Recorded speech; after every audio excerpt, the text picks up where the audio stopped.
Olha ali, gente. Imagina aqui um triângulo retângulo.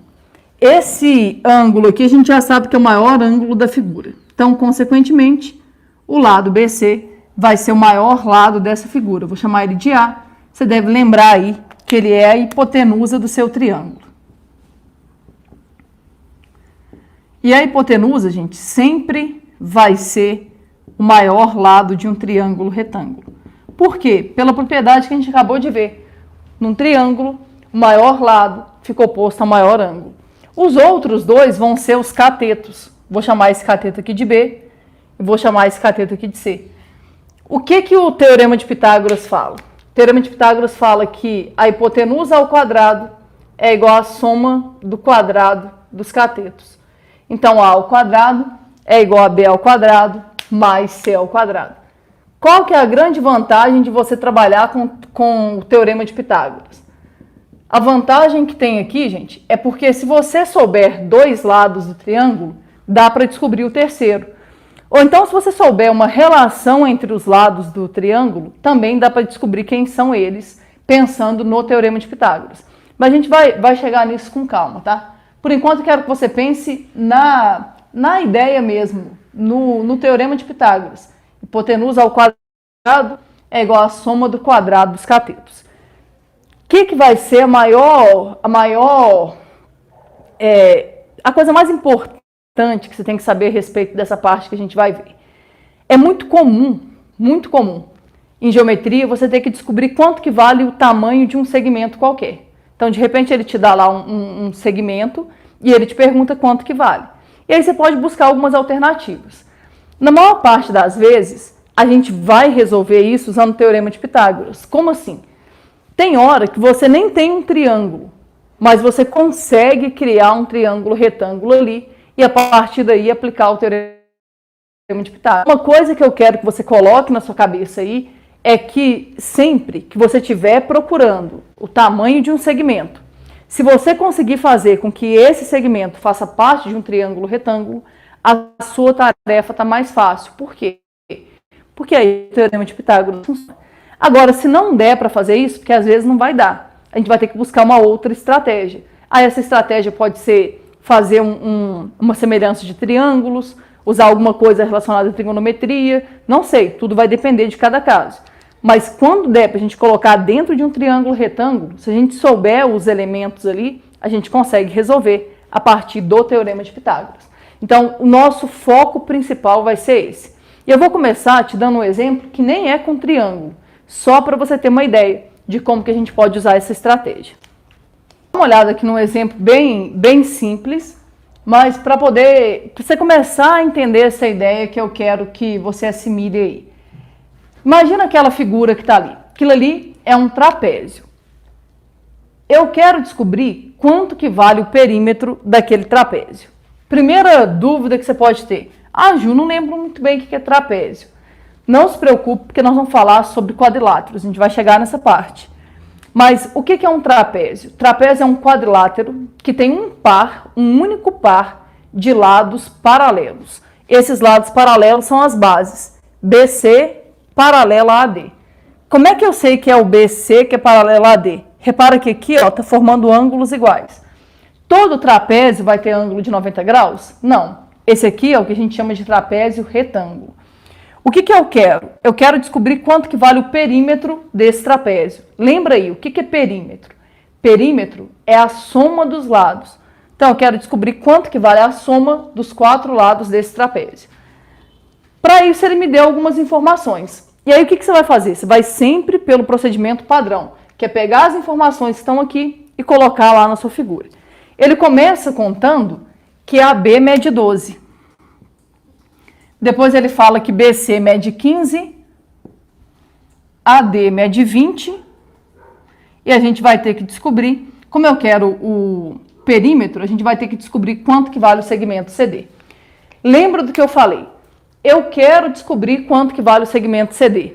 Sempre que o segmento que você quer descobrir fizer parte de um triângulo retângulo, a sua tarefa pode ficar um pouquinho mais fácil. E dá para a gente fazer isso. Olha como é que dá para a gente fazer isso. Para eu colocar esse segmento aqui dentro de um triângulo retângulo, basta por esse ponto eu traçar uma paralela ao lado AB. Como assim? Imagina isso, ó. Tracei uma paralela a esse lado. Então, aqui tem um ângulo de 90 graus. Quero que você olhe para esse triângulozinho que eu acabei de traçar aqui, ó, de contornar aqui. Esse triângulo é um triângulo retângulo. E como em qualquer triângulo retângulo, o teorema de Pitágoras funciona nele. Repara, como é que nós vamos fazer isso? Aqui é bem simples. Embora a gente não tenha falado sobre quadriláteros ainda, esse pontilhado aqui é do mesmo tamanho desse. Se aqui mede 12, aqui vai medir 12. Esse pedaço que vai daqui até aqui, mede 15. Se aqui mede 15, embora o meu desenho não pareça, esse segmento vai medir quanto? 5. Mas o nosso objetivo é descobrir quanto que vale o DC. Não sei quanto que vale, eu vou chamar de X. O que a gente pode fazer nesse triângulo para resolver o nosso problema? Nós vamos fazer o teorema de Pitágoras. Olha como é que fica o teorema de Pitágoras aqui. Dá uma olhada. X ao quadrado vai ser igual a 12 ao quadrado mais 5 ao quadrado. Então, x ao quadrado vai ser 144 mais 25. X ao quadrado vai ser igual a 169. O que vai ser o x? Vai ser raiz quadrada de 169. Na verdade, gente, quando a gente vai resolver uma equação dessa, teria que dar mais ou menos raiz quadrada de 169. Só que como a gente está falando de geometria, não faz sentido pensar no negativo. E quanto que é a raiz quadrada disso? É 13. E aí está resolvido o nosso problema. Só toma cuidado, porque a nossa resposta não vai ser 13. A questão não está te perguntando quanto que vale o lado BC. A questão está querendo saber quanto que vale o perímetro desse trapézio. Para quem não se lembra aí, perímetro a gente chama de 2P. Isso aqui, gente, é só a notação que a gente usa para perímetro.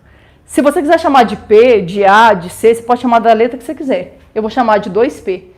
Então, o que vai ser esse perímetro? Vai ser 20 mais 12 mais 15 mais 13, que foi o valor que a gente acabou de encontrar. Agora, vamos tentar fazer essa conta de um jeito prático. Eu faço essa conta assim, ó, eu junto esse com esse. Por que eu penso assim? Porque eu imagino, 2 com 3 vai dar 5. Aí depois já tem um 5 aqui, vai dar para juntar todo mundo. 12 com 13 vai dar 25. 25 com 15 dá 40. 40 com 20 vai dar 60. Então, o que é o perímetro desse terreno aí? 60. 60 o quê? Não sei, gente. Repara que ele não deu unidade de medida.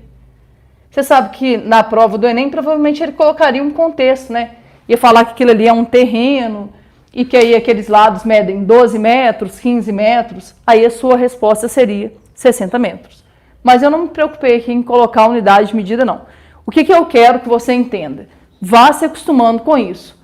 Às vezes, você vai ter que fazer com que apareçam triângulos retângulos. E às vezes, uma maneira de fazer aparecer isso é traçando paralelos. Às vezes, a gente tem que traçar uma diagonal. Cada caso vai ser de um jeito. Se nos triângulos retângulos representados na figura abaixo, tem se AB igual a 1, BC igual a 2 e AD igual a 3, então CD é igual a. Olha, gente, é outro exemplo típico de questão de teorema de Pitágoras. Ele te dá uma sequência de triângulos retângulos e te pergunta alguma coisa sobre um dos lados. Como é que a gente resolve isso? É o procedimento padrão, é sempre igual. Você vai pegar os valores que estão aqui e vai colocar ali na figura para mim. Ele começa dizendo que AB vale 1. Depois ele conta que BC vale 2. AD vale 3. E aí ele quer saber quanto que vale o segmento CD. Repara, gente, que aquele segmento CD que está ali, ele faz parte de um triângulo retângulo. Se ele faz parte de um triângulo retângulo, é porque ele obedece o teorema de Pitágoras. Só que usar o teorema de Pitágoras só aqui não vai adiantar muita coisa. Por que que não? Porque eu só conheço um lado desse triângulo. Se eu soubesse um outro lado, talvez daria certo. Só que eu não sei. Vou chamar esse lado aqui de Y. Tenta entender um detalhe importante. Esse lado Y que está aqui, ele é hipotenusa do triângulo de baixo, mas ao mesmo tempo ele é cateto do triângulo de cima. Vê se você consegue perceber isso, ó. Esse y é hipotenusa desse triângulo e esse mesmo y é cateto do triângulo de cima. Mas aí o que você faz? Você usa o teorema de Pitágoras aqui. Ah, mas tem duas incógnitas. Não importa. Aplica o teorema de Pitágoras ali para você ter uma noção do que você precisa. Isso aqui ficaria algo assim, ó. 3 ao quadrado vai ser igual a x ao quadrado mais y ao quadrado. Então, 9 é igual a x ao quadrado mais y ao quadrado. Onde que eu quero chegar? O que eu quero que você entenda? É óbvio que se a gente descobrir quanto que vale o y, a gente consegue descobrir quanto que vale o x. Mas entende, eu preciso que você consiga perceber, gente, que talvez a gente não precise descobrir quanto que vale o y. Por quê? Porque na realidade a gente não precisa do y, a gente precisa do y ao quadrado. Então, se você descobrir quanto que vale o y ao quadrado, resolve o problema do mesmo jeito. A princípio, gente, isso pode parecer bobagem, mas você consegue economizar alguns preciosos segundos aqui. Dá uma olhada, ó. Pensa aqui comigo. Aqui é triângulo retângulo também. Como é que ficaria o teorema de Pitágoras nesse triângulo? Ficaria y ao quadrado vai ser igual a 2 ao quadrado mais 1 ao quadrado. Então, y ao quadrado vai ser igual a 4 mais 1. O que é 4 mais 1? É 5. Y ao quadrado igual a 5. Dá para a gente continuar resolvendo isso aqui. Por que que dá? Y ao quadrado igual a 5, como é que você termina de resolver? Seu y vai ser raiz quadrada de 5. Só que você não vai precisar do y, você vai ter que elevar isso ao quadrado depois. Então, eu não perco meu tempo. Já venho aqui, ó, no lugar do y ao quadrado, eu já coloco meu 5. Olha o que vai virar isso. Vai ficar 9 é igual a x ao quadrado mais 5. Passa para lá, 9 menos 4 é igual a x... Opa, eu ponho na resposta. 9 menos 5 vai ser igual a x ao quadrado. 4 é igual a x ao quadrado. O que vai dar o x? Raiz de 4. E raiz quadrada de 4 é 2. Era isso que ele queria, né? Ele queria saber quanto que valia o x. E aí está resolvido o nosso problema. Eu fiz até muita conta, tá, gente? Você pode pular algumas etapas aí. Mas a gente tem dois triângulos retângulos aqui. A gente pode usar o teorema de Pitágoras nesses dois triângulos retângulos. Qual que é o meu medo? Meu medo é você querer usar teorema de Pitágoras nesse triângulo que eu colori aqui. Por quê? Você não pode fazer isso. Esse triângulo está colorido, ele não é um triângulo retângulo. Então, não dá para usar o teorema de Pitágoras aqui. Ah, mas como é que eu vou fazer, então? Pois é, nosso objetivo é descobrir quanto que vale o x. Veja se você consegue acompanhar o que eu estou tracejando aqui de vermelho, ó. Dá uma olhada para essa figura que está sendo tracejada aqui de vermelho. Pensa nesse triângulo aqui para mim. Esse triângulo aqui, esse lado dele mede 10. Esse lado aqui eu não sei quanto que mede, eu vou chamar de y. E a hipotenusa dele vale x. O que eu vou fazer? Eu vou fazer teorema de Pitágoras, só que nesse triângulo vermelho, triângulo grandão. Eu vou até escrever aqui para não gerar dúvida, tá? Repara, vou pensar aqui no triângulo BAC. Então, imagina, no triângulo BAC. Como é que vai ficar o teorema de Pitágoras no triângulo BAC? Vai ficar assim, x ao quadrado é igual a y ao quadrado mais 10 ao quadrado. Então, x ao quadrado é igual a y ao quadrado mais 100. Tenta entender isso aqui de novo. É lógico que se eu descobrir quanto que vale o y, a gente resolve o nosso problema. Mas tenta entender. Talvez eu não precise saber exatamente quanto que vale o y. Se eu souber quanto que vale o y ao quadrado, eu resolvo o meu problema do mesmo jeito. Então, agora eu vou tentar descobrir alguma relação com o y. E o detalhe é que a gente tem... É só você olhar aqui, ó. Olha para esse triângulo que eu vou colorir aqui de preto. Dá uma olhada nesse triângulo. Pensando nesse triângulo, como é que vai ficar o teorema de Pitágoras aqui? Vai ficar 5 ao quadrado vai ser igual a y ao quadrado mais 2 ao quadrado. Então, 25 vai ser igual a y ao quadrado mais 4. Passo 4 para cá. Fica 21 igual a y ao quadrado. Quem quiser terminar de resolver, gente, o y vai ser raiz quadrada de 21. Só que não precisa, porque eu preciso dele é ao quadrado. Então, vai ficar assim, ó, x ao quadrado vai ser igual. No lugar do y ao quadrado, o que eu escrevo? 21. Vai ficar 21 mais 100. X ao quadrado igual a 121. O que vai ser o x? Vai ser raiz quadrada de 121. O que é raiz quadrada de 121, hein? Raiz quadrada de 121 é 11. Vê se tem essa resposta aí para você marcar. Como eu falei, gente, essa economia aqui, a princípio parece uma bobagem. Você fala assim, nossa, é perda de tempo. Não é. À medida que você vai treinando isso aqui, você vai vendo quanto que isso te ajuda a acelerar as suas resoluções. Olha aqui, nós vamos falar sobre triângulo pitagórico. Só que eu vou falar sobre um tipo específico de triângulo pitagórico, porque é o que eu acho que compensa você guardar. Mas primeiro vamos tentar entender o que é um triângulo pitagórico. Um triângulo retângulo ele é considerado pitagórico quando as medidas dos três lados dele são números inteiros. Sempre que as medidas forem números inteiros, a gente fala que a gente tem um triângulo pitagórico. E aí a gente fala que os números formam um terno pitagórico. O que é isso? É porque eles obedecem uma propriedade. Mas não vem ao caso você pensar em que propriedade é essa, só preciso que você entenda que sempre que tiver números inteiros, os três lados sendo números inteiros, a gente vai ter um triângulo pitagórico. Tem vários. Hoje mesmo a gente viu um exemplo de triângulo pitagórico. Aquele primeiro exemplo que a gente viu, não sei se você vai lembrar aí, mas tinha um cateto que era 12, tinha um cateto que era 5 e a hipotenusa era 13. Aquilo ali é um triângulo pitagórico.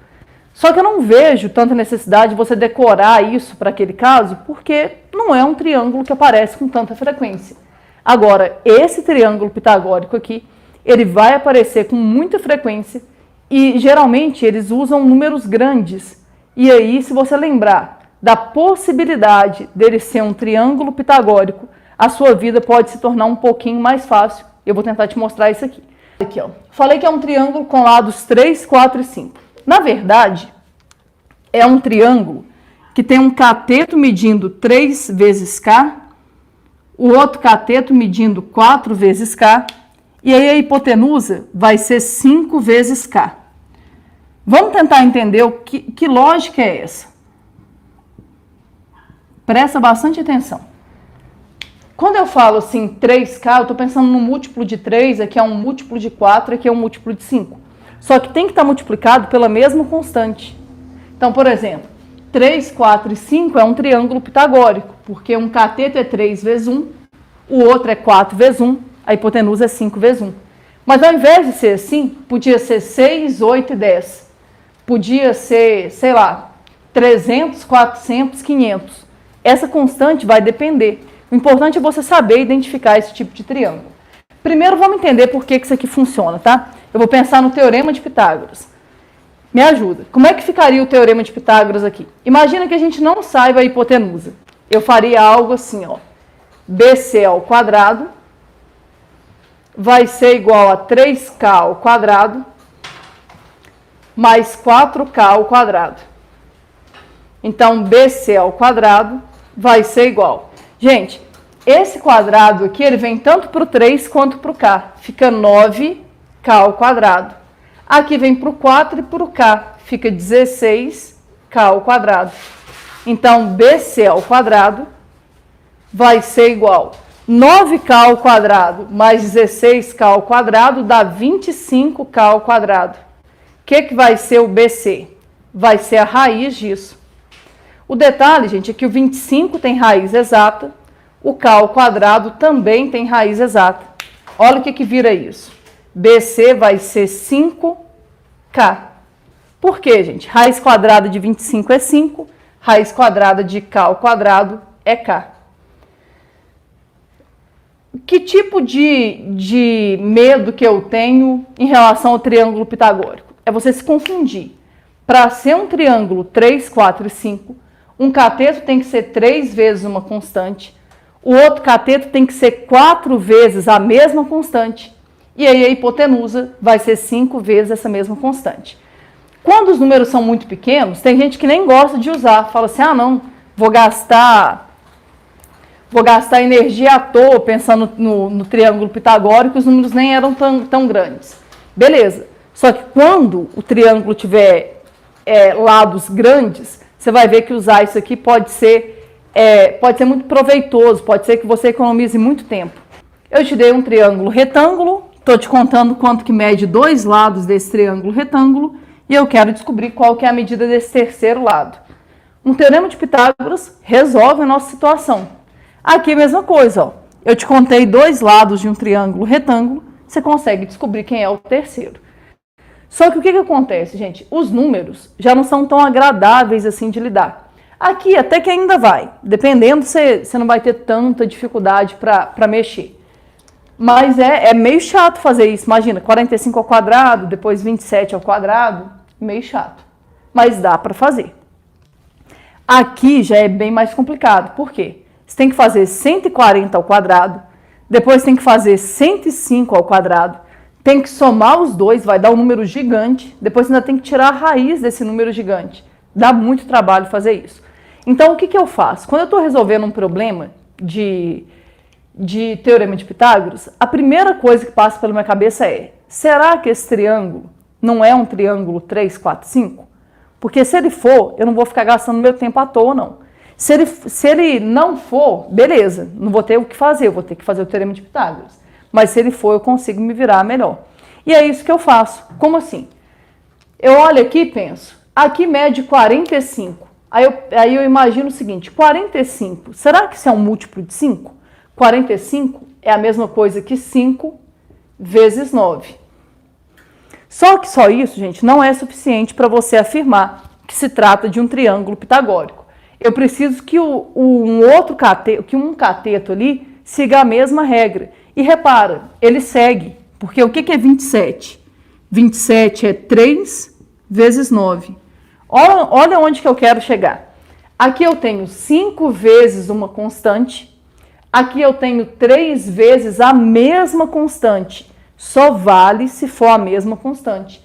O que vai ser esse outro cateto? Isso aqui com certeza vai ser 4 vezes a constante. Quem que é a constante nesse caso? 9. 4 vezes 9 vai dar o quê? 36. Então, um cateto mede 36, um cateto mede 27 e a hipotenusa mede 45. E está resolvido. O que você pode fazer aí? Depois tente fazer pelo teorema de Pitágoras, só para você ter uma noção da dificuldade que é quando os números são um pouco maiores assim.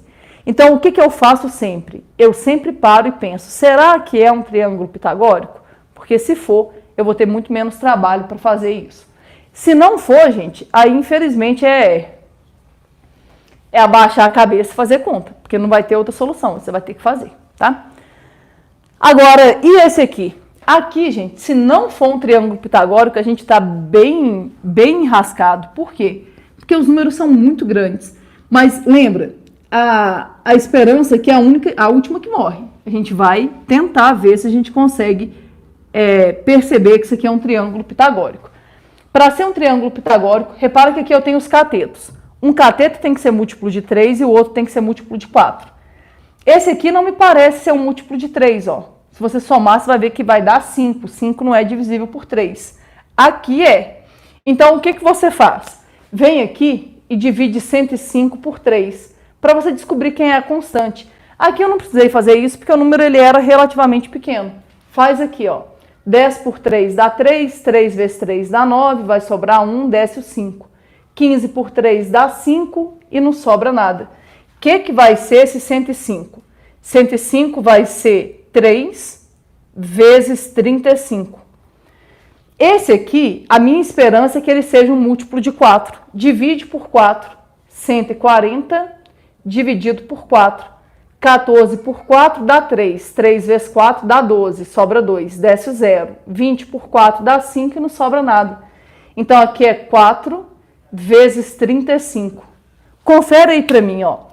3 vezes uma constante, 4 vezes a mesma constante. Então, me parece que está tudo bem, né? Já que está multiplicado pela mesma constante, quem que vai ser a hipotenusa? A hipotenusa vai ser 5 vezes essa constante.